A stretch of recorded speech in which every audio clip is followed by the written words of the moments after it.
it's Storm093 here. Today I'm going to be showing you some of the secret blocks used by mapmakers in Minecraft. If you really do enjoy the video, please consider subscribe. It really helps up a ton, and if you subscribe, remember to click the bell next to it. That way you can actually get all the notifications if I actually upload a video. And please comment and like, because if you comment, I'll probably look through all those. And remember, subscribe. That really helps up a ton. And with that being said, let's get right into it. So the first one is called light block. How you get it is /give as light 115. What it does is it is like invisible light source. So let's show you guys. So now the midnight, right? Like you can't see anything. It's very dark. See, now you place it, it's like the torch. It actually is invisible light source. The few thing about these when you're using this, so you actually can't break it, you can't hit it. And the only way to destroy it is by putting blocks on top of it. So that has the light block here. And you actually can't destroy it like that. You actually have to block on top of it. And water won't really work. So for example, I have 6 light blocks here. You get the water. Put it here. See, water won't work because it is not a full solid block. So the only way is by putting blocks on top of them and replacing them. So if you really just place it at first, but then you regretted it, it's kind of like a one-way ticket. So be careful and think through while you're doing this. And remember, guys, when you type this, I type 115. The 15 is actually data. So if you just type light block, it'll give you a data with 0. What it means is that it's like how bright you want it to be. 0 is 0, right? And if we type like 10, it's like dim. Like the lower the number is, the more dimmer it is. And the lowest is 0, the highest is 15. Like no matter if I type 999, it still gives me a 15. So yeah. Next one is kind of like a sibling. They kind of go together. Like most people use them together. So how to get them is by type /give as allow and /give as Denny. So what they do is that actually any block on top of Denny, if you don't have operators. For example, I give myself a member, I can't break it. And even if I do have operators and then I am in survival, you actually can't break it. So you need to have creative and operators to be placed and use it. You see, I can actually break it.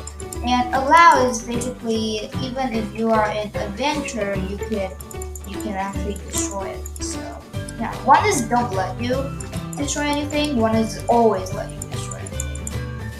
So yeah. The next one is NPC. So how you do that is by type /summon NPC. So what it does is it kind of looks like a villager. You can click in and then you can change skins and stuff. Like you can change it to doctor. You can change its name. Like say to change its name. If you don't want name, just delete it or won't have name. And then you get edit dialogue. So like hi, how are you? That's dialogue. And event setting is where you can add a command. So basically like on exit is when you exit, it will execute this command. On enter is when you enter, it will execute this command. Button mode is the most fun. Is in the dialogue there will be a button. For example, I just type gibberish here and then hi. And when you edit dialogue, there's a hi and that command. So just think of it as a fancy looking command block. But what's the bad thing about this though is that it doesn't What's the bad thing about this though is that you can actually use chain reaction, like chain command block. What you can do though is by using set block, like for example, set is redstone, and then use command block all the way over. So yeah, and if I'm in survival, click and I will see the dialogue. Or if I don't have OP, I will also see the dialogue. And it can be destroyed only with OP and with creative, much similar to command block. So yeah, the next one is it's raining. Nope, stop raining. Oh my god. Yes. Okay. So the next one is structured one. So when you type it's good as structured one. What it does is when you place it, you have to have OP and creative too. So yeah, to place it. When you place it, it'll have a boundary box up here. What it does is that it could actually copy what's inside these boundary blocks to another place in your world or even other worlds, which is like crazy. It's kind of like the wooden axe in Java Edition, but we don't have wooden axe in Bedrock, so this is kind of like that. The small copy and paste wooden axe tool in Java. So yeah. So you could use. There's a lot of mode. There's a safe mode, which you can say what's in there, and you can actually change the boundary or change the values very long. And then you have to type the name to save it, and then you could do include NT. So if you save it, it saves the NT. So when you load it, actually copies the NT, like sheep or whatever drops. And then you can make it to load. You just load what structure you just saved. So you could load it. There's some modes like include NTs, offside, where you want to load it.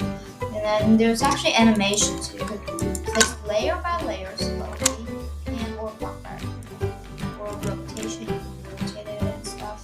And the last one is 3D export. So in Windows, there's an app, and you can actually just export it, and then in that app, you can actually see what's going on. So yeah, I personally think that is very useful for copying. The next one is structured void. So how do you, oh wait, not clear. What am I doing? So how you get it is by type give as structure void. What this do is it's kind of like barriers without holding it. You actually can see. What is different from barriers though is that you can actually walk through it. Mobs can walk through it. You might thought, then what is it useful for? Like if I have a water here, if I have a water here, it actually won't look like, yeah, now it's updated. It will be trapped there, so it won't move. Same with lava. And what's other good thing is, in Java you can have log chest or log furnace or stuff with the MBT data, but in Bedrock, as you all know, they don't support MBT data. So how do you lock the chest? Fairly simple. You just actually have to surround it like this. Then player can walk through it just alright, but then you can't open it because you're actually right-clicking the block. And we all know what happens when you right-click the block. Nothing.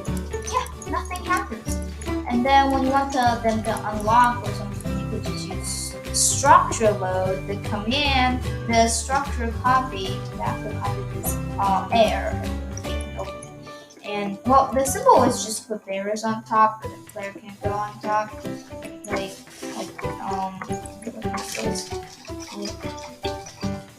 I guess you could just put barriers, but then it's just kind of weird.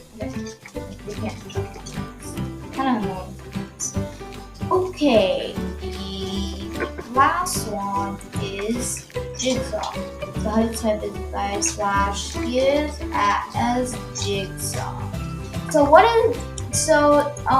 in Bedrock there's like very little known about this. So I actually dived deep on the internet, but all the information is actually mostly Java or outdated. So the only thing that I know is that it is used by Mojang developers.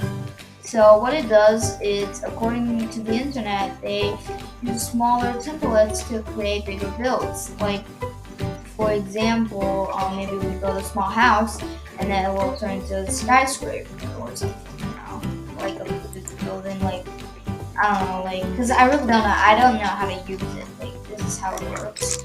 And then apparently you have to work with structured blocks. I'm not really sure. So it's still a mystery of this block. So yeah. Yeah. And oh, I forgot to do one. This is not the last one. It's actually a Y. There's one more. So type slash give as border block. So what it does is, well, very simple, border. So as you may all be aware of, in Java there is a command called border. So you can actually set world border. This, but we don't have that in Bedrock, which is just annoying. But yeah. So this is actually a replacement of it. So you see, if I don't have operators, today I remember I can't go in. Like, it's a border. It keeps you from inside, and even if you are inside, you can't place a brick block on top of it because it's a border. So yeah, it's a border, and it keeps you from being out too. So it's like a double side. It's like a destroyable barriers. Yeah, and you can't go in survival too, even if you have operators. So it keeps you from running away, I guess. Yeah, as you can. Yeah. So that's about it for today. If you really like this video, consider subscribing. I will do more of these secret things in Minecraft.